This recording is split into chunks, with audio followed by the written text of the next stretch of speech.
பக்கத்து வீட்டுக்கார ஆயா 2 பழைய ரேடியோ கொடுத்து ரெடி பண்ணி தர சொன்னாங்க. நல்லா தான் ஓடிட்டு இருந்துச்சு, திடீர்னு ஆஃப் ஆயிடுச்சு. இத கட்டை ஓடுற மாதிரி ரெடி பண்ணி கொடுப்பான்னாங்க. கட்டையா அப்படின்னு நானும் பார்த்தேன். கட்டைனா பேட்டரி, இது சின்ன கட்டை, இது பெரிய கட்டை.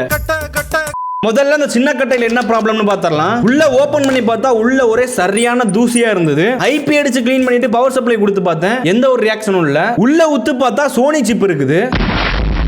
இதுல ரெக்கமெண்ட் பண்ணிருக்க 3 வோல்ட் கொடுக்க சொல்லிருக்காங்க. நான் 3 வோல்ட் கொடுத்து பார்த்தா எந்த ஒரு ரியாக்ஷனும் இல்ல. சோ 5 வோல்ட் கொடுத்தேன். அப்படி 5 வோல்ட் நம்ம கொடுக்கும்போது இந்த ஐசி வந்து லைட்டா ஹீட் ஆகுது. நானும் ரொம்ப நேரமா போட்டு நோண்டி பார்த்துட்டேன், எந்த ஒரு ரியாக்ஷனும் இல்ல. இதை அப்படியே தூக்கி ஓரமா வச்சுட்டேன். அடுத்து இந்த பெரிய கட்டையில என்ன கம்ப்ளைண்ட்னு பார்க்கலாம். பெரிய கட்டையை உள்ள ஓபன் பண்ணி பார்த்தா சரியான டஸ்ட். அதையும் நல்லா க்ளீன் பண்ணியாச்சு. பவர் இன்புட் கொடுக்கும்போது லேசா கரகரன் சவுண்ட் வந்துச்சு. வால்யூம் அட்ஜஸ்ட் பண்றத கலட்டி லைட்டா ஆட்டி பார்த்தா நமக்கு வந்து சவுண்ட் தெளிவா வந்தது. இந்த ரேடியோவோட ஸ்பேர்லாம் கிடைக்குமான்னு தெரியல. சோ சின்ன சின்ன அட்ஜஸ்ட்மெண்டா நம்ம இதை யூஸ் பண்ணிக்கலாம். இந்த கருப்பு ரேடியோல எந்த ஒரு கம்ப்ளைண்ட்டும் கிடையாது. இந்த வால்யூம் அட்ஜஸ்ட் பண்றதா கொஞ்சம் லூசா இருக்குது. ஆரோ மார்க் நேரா இதே மாதிரி ரேடியோ லிங்க் கொடுத்திருக்கேன், கிளிக் பண்ணி செக் பண்ணி பாருங்க. எத்தனை ரேடியோ லவர்ஸ் இருக்கீங்கன்னு கீழே கமெண்ட்ல சொல்லிட்டு போங்க.